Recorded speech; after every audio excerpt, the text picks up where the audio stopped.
What's up, family? This your favorite cousin, Rich. And is there no love for the common Negro? Again, no love for the common Negro. And when I say that, I'm speaking on men and women. Again, men and women.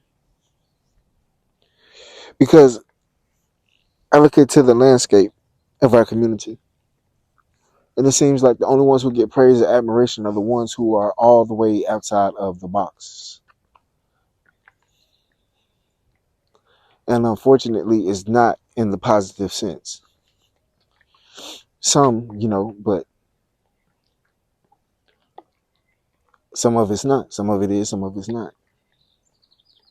The admiration, the praise, the love goes towards the ones who are either ball players, scammers, entertainers, you know.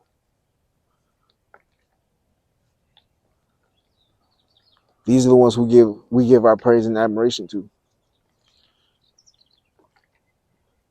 The ones who physically are at the top of the food chain. The big muscles or the big booty, the big boobs, the big you know what. These are the ones that we place hierarchy on. And not the common, not the regular. We praise the bad bitch, but we neglect the good girl. We love the pookie, but we resent the square. So my question again was, or is there no love for the common Negro? It's hard to get love as a common Negro if you're not doing something totally outside of the box. The guy who goes to the guy who goes to work, the regular 9 to 5, regular job, may not be six figures. He may not be 6 foot tall. He may not have a six pack. He may not have 6 inches. Does he not get any love? What about the black girl who don't wear Remy, don't drive no Benz, ain't no stripper, you know? Or she's not no Instagram model, no OnlyFans model. Is that the means of her not getting, love, respect, admiration? Sometimes until it's too late, until we done dealt with the ones who we give all our admiration, all our love, all our respect to, and it doesn't get reciprocated, we get hurt, and then we turn around and we look for the common, and they're nowhere to be found.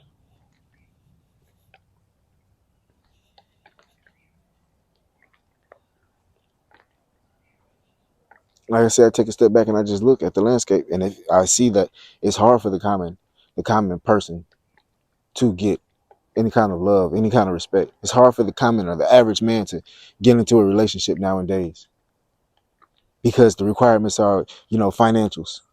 Financials is number one. Besides, and it's not. Excuse me. The financials is number one, and instead of how you make me feel, is how you make my bank account look. How many times can you make that cash app go ding?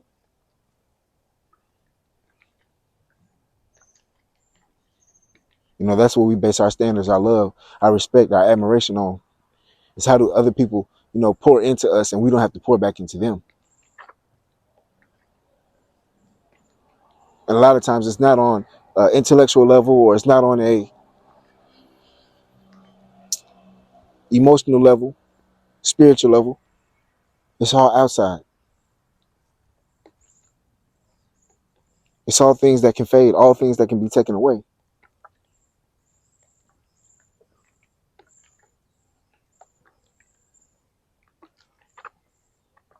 We love the toxic girls until she does us wrong, until she robs us or traps us with a baby, or attempts to get us, taken out, or bust the windows in our car, or gets us fired from our job. We love the toxic girls because we quote unquote say the sex is better with the crazy girls. Until it no longer benefits us, now we look for the good girl.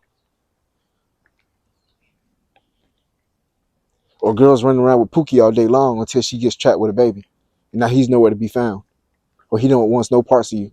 Or you find out he was lying to you, cheating on you, manipulating you, stealing from you. And now you tired. And you just want a good man.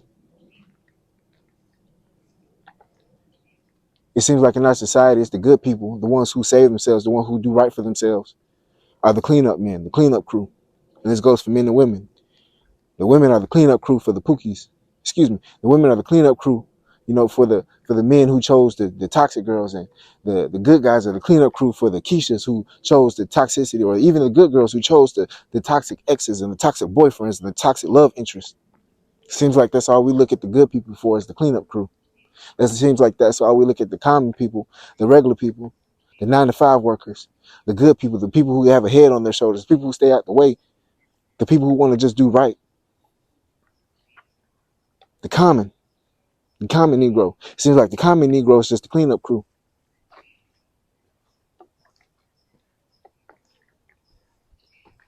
I could be wrong. But like I said, from my observation of what I see, that's how I see it. They don't want them till they're too late, till it's too late.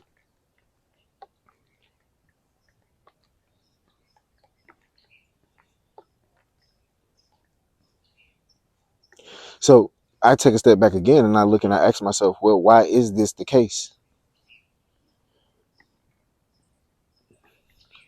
Systematically, it's been done like this through the media, through our televisions, through our education, through what we praise in our environments, the conversations that we have. This been passed down.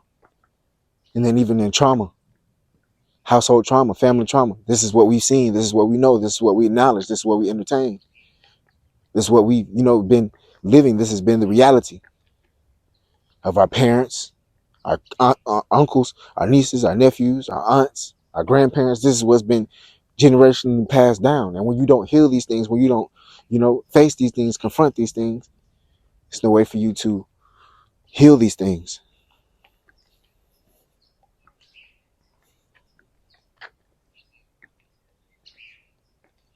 In our society, is you're not popping unless you're driving a Benz. You're not popping unless you have a big house.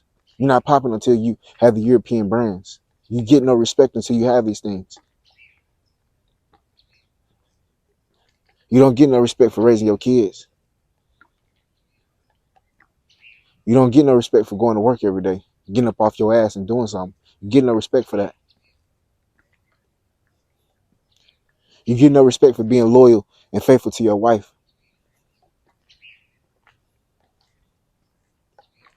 You don't get no accolades for that. You don't get no applause for that. You don't get no respect for that. You don't get no admiration for that.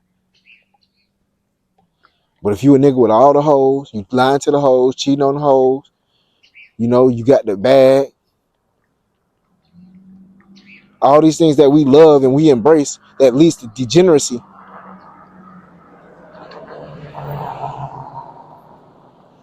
Again, all these things that we love and embrace that leads to degeneracy is what we praise. It's what we have admiration for. Because this is what we deemed as cool.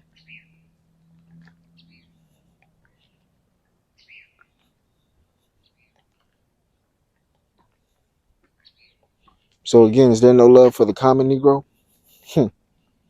Unfortunately. And like I say, it's so twisted and sick is because when you look at everybody else, the landscape of everybody else is not like that. It's not like that. They're not choosing their long-term mating partners, and they're not choosing who to give their body to based off of, degeneracy.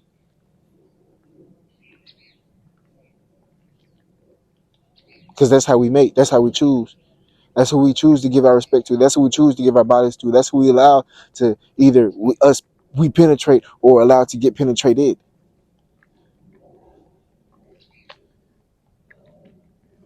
Also, off of false standards and false ideologies that we deem to be correct, but it's based off of degeneracy.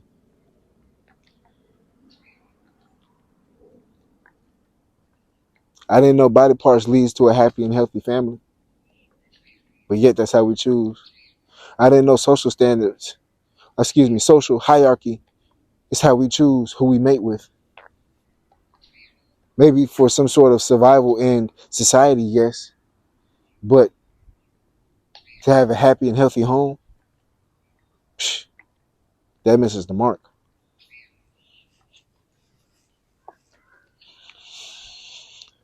Let me know how you feel about this. It's your favorite cousin Rich again. Is there any love for the common Negro? Hope this could help somebody today. It's your favorite cousin Rich. Y'all be safe out there. Love and blessings.